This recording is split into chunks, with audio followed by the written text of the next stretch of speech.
Okay, Bruchim Aboyim. Sorry it's been a while. If we could have sponsors for these programs, we'll do some more. Maybe it'll be a little clearer, everything. Today's Chok brings a Halachah from the Rambam in the beginning of Hilchos Tefillah, Perek Aleph, chapter 1 of the laws of prayer. Mitzvahs Atzei, Lispalo B'chol Yoim. There is a positive commandment from the Torah to pray daily. Shenamar, we bring this from the Bible, Shmos Chaf Gimel, Exodus 23, Temes Hashem Elokeichem, and you shall serve the Lord your God.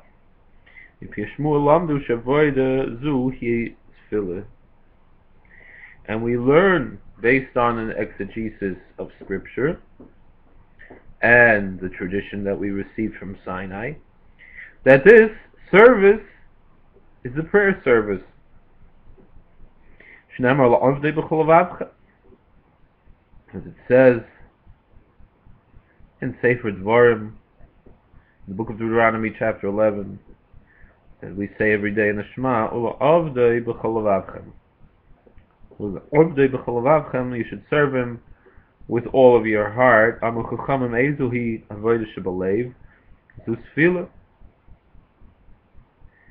And the sages teach, when it says you should serve the Lord with all your heart, what service is there in the heart? Prayer. That's the service of the heart. There's no number of how many prayers that the Torah prescribes that one needs to recite daily.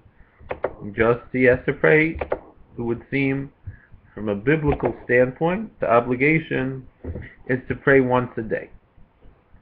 And beyond that, the Torah really doesn't specify how often one needs to pray.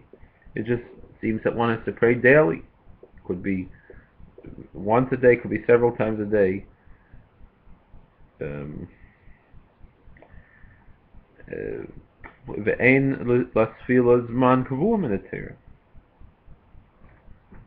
Wait a second. The liturgy is not a Torah, is not from the Torah. And there's no set time for prayer from the Torah. It's just a general obligation of prayer that the Torah gives us without any real specifications.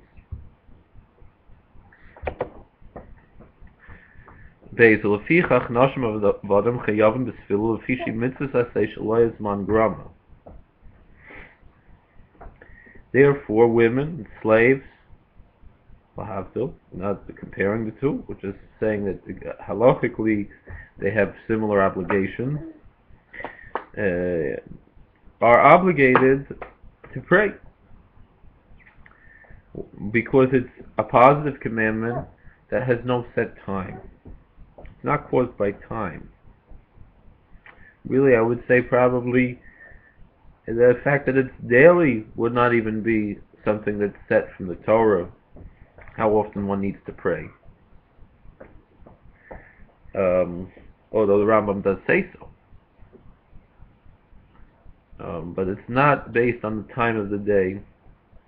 It's not based on a particular day, it's a daily obligation. So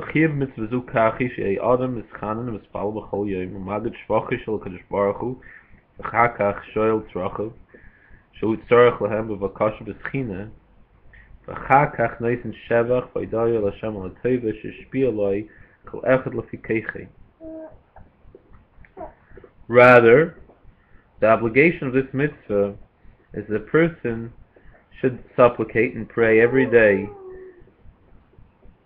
declaring the praise of God, and afterwards asking for whatever one needs, for one's needs, everything he needs,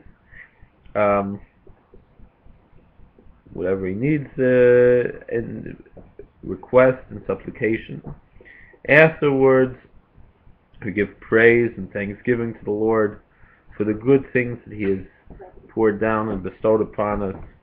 Everyone should do this from the biblical standpoint according to what he's able to do. If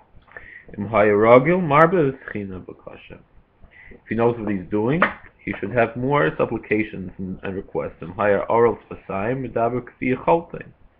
However, if he has a speech impediment, he should speak the way he's able to, as much as he can, anytime he wants.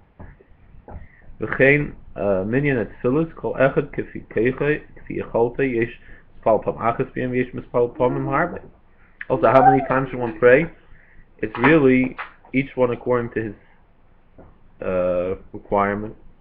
Could be some people to his ability, how much he's able to pray. Some people are only able to pray once a day, and some will pray many times a day.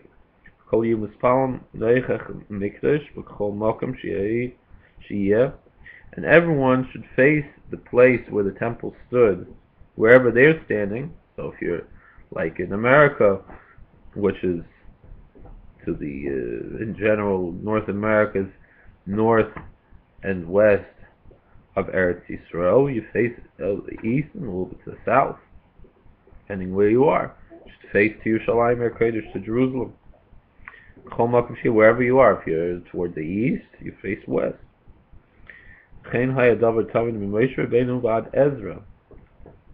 Interestingly enough, this is how things always were from the time of Moses until the time of Ezra, that's just the way people prayed. See, you did have people who prayed 3 times a day, but that was in a fashion of a custom and not an obligation.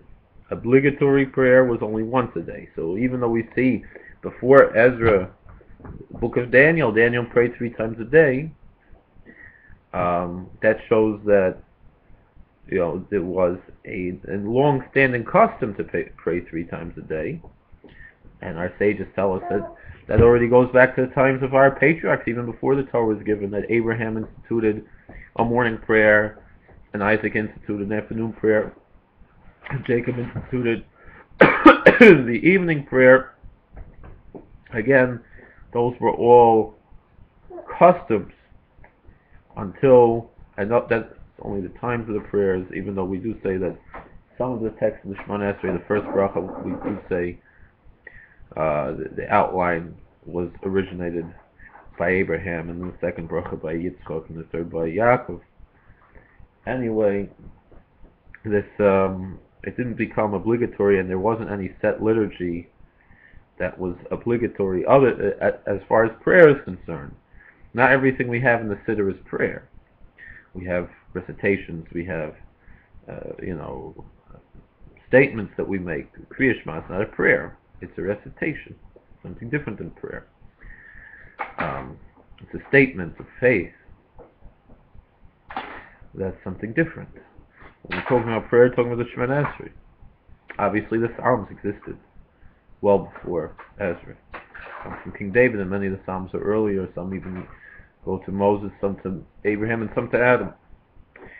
But ultimately, the original way of prayer was to pray from your heart. So when it's certain tzaddikim like Nachman Breslov and others, like Tzaddik HaKoyen, Brisker Rav, Chazon Ish, Ben Ish Chai, a lot of tzaddikim, they all said that we should just talk to God in our own way. That's because that's the original way that we prayed in the old days. So in a sense, even though we fulfill our obligation through the rabbinical institution of the liturgy we have, we should still have that connection to the original way of prayer, to pray from our hearts, to express ourselves in our own personal way. And that's really the highest level. So we should be all worthy that God should hear our prayers and have mercy on us and on the whole world. Alright, and really, I spoke about this issue to other people.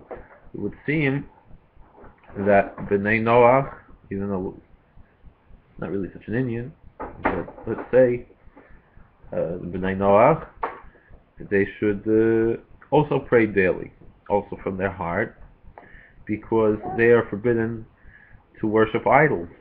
So therefore, depending on anything other than God is in a sense a form of idolatry. So prayer shows that we put all of our faith in God. So again, it doesn't have to be daily liturgy. That's not necessary. But to open one's heart daily in prayer seems to be something that every human being should do in order to show that they recognize that everything comes from God. And in that merit, God sees us as good investments. He should give us, continue to invest in us and bless us with more and more good things.